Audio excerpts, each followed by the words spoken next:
Welcome to part 4 of our lab on the arms. We're going to look at the ulna and the radius. So, same pattern. You probably figured out I'm just cutting and pasting this. So you're going to first look at the 360 models, then you're going to look at the mouse over models. When you are done, you are going to go to your lab book. You are going to color in the ulna and the radius as landmarks. You're going to label the ulna, and that's the ulna and the radius, and you're going to put the numbers of the mouse over activity as well. So the ulna is on top, the radius is on the bottom. They really are different bones. They're just the same size and the same orientation. And you guys are going to try to find these structures for the ulna. Like the other videos, I have colored pluses. This one actually, I think, showed up in the right place. So see, the red one is on the distal end. The blue one's not showing up. So this will give you the landmarks that are labeled, mostly from your lab book, but here's the distal end. So when you log into this page, you have a right ulna. This is the proximal end. This is the distal end. I know this is the distal end because there's this nice pointy styloid process right there, and I have a notch that will form a hinge joint with the trochlear right there. Oh yeah, that's your elbow bone. That is called the olecranon process. So let's start with this view, I guess. Here's the olecranon process. That is your elbow bone. And this is the posterior surface. So there's a styloid process right there. That styloid process you have right on your wrist on the pinky side. So that's that bump right there. Now this round structure is the head. So if we turn it this way, there's the styloid process. That is the head. So the head, it really is bigger than the styloid process. Like I said in the lecture video, all the styloid processes are very disappointing. So I'm going to keep rotating. Now, the reason I know this is a right ulna is this notch right here has to face lateral. So this is going to be facing the radius side of your arm. So the ulna is on the medial side of your forearm. So this head has to face the radius, because it's going to form a pivot joint with the radius. This is called the radial notch of the ulna. If I had $1 for every student who called it the ulnar notch, I would be a millionaire by now. It is the radial notch of the ulna. You can't see me, but my hands are on my cheeks like Macaulay Culkin in Home Alone 1, screaming. So I really want to scream. It is the, what's the notch? That's right. It's the radial notch of the ulna. Now we have two processes. Coronoid process, olecranon process. So let's rotate a little bit. There's the coronoid process. There's the olecranon process. This process is going to fit into the coronoid fossa of the humerus. This process fits into the olecranon fossa of the humerus. So the fossa are named for the processes on the ulna that go in it. And this U shape, U is for ulna, is going to articulate with the trochleella and form a hinge joint. So this is called the trochlear notch. Coronoid process, olecranon process, forms the trochlear notch.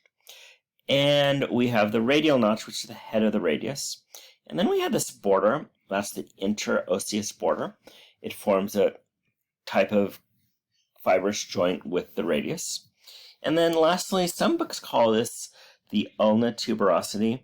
I don't like teaching it because there's a radial tuberosity. However, the brachialis muscle attaches there, so it's sort of nice to actually give that a name instead of the proximal ulna. So that is our ulna. So rotate it, find those landmarks, then do the mouse over activity. When you go back, you're going to have to tab over. I haven't decided do I like this design or not. So here's the mouse over activity. So you find the landmarks. So let us talk about the radius. See, the same thing. Colored pluses are going to show you the landmarks. To make sense of the radius, I actually flipped it upside down. It was just bugging me. I might flip it back. On all the other ones where I've actually rotated the pictures, these I was able to rotate so they were right. As of right now, July 23rd, they're backwards. So this might actually be a different view when you actually are viewing this. So the radius. This round head is the proximal side. this styloid process is the laterals, is the distal side. So I'm going to actually start with the styloid process end. This is the styloid process. It's on the distal end. That is on your thumb side. You can sort of feel that process. This fossa does not really have a name, and it articulates with the scaphoid and the lunate. I was actually shocked that your textbook said that. It articulates with these two, and it labels these, the fossa for the scaphoid and the fossa for the lunate, because it says it's only the scaphoid that articulates, unless they read it in this new edition. So, styloid process, fossa to be named later. Now, over here, I'm going to zoom. When you click the zoom mode, everything goes right again. See this notch? So that's the styloid process. It's a very disappointing one. There is the fossa to be named later. This notch articulates with the head of the ulna. So this is the ulnar notch of the radius. I'd be a multimillionaire if I got $1 for every student who called this the radial notch. No, the radial notch is on the ulna. The ulnar notch is on the radius. Got it? Can you explain it to me then? Because it's super confusing to everybody in the world. So the ulnar notch is on the radius. The radial notch is on the ulna. Similar to the ulna, we have an interosseous border right there. And then right here we have the radial tuberosity, the head, and we have right here a divot that is going to articulate with the capitulum. So the reason why the unblown up picture was upside down is this radial tuberosity is supposed to be facing to the anterior. Your biceps brachii attaches to it, so when you flex, you are pulling your forearm towards your upper body. So those are the landmarks of the radius. So here's the proximal ulna and radius. Here's the round head. It is articulating this little facet with the capitulum.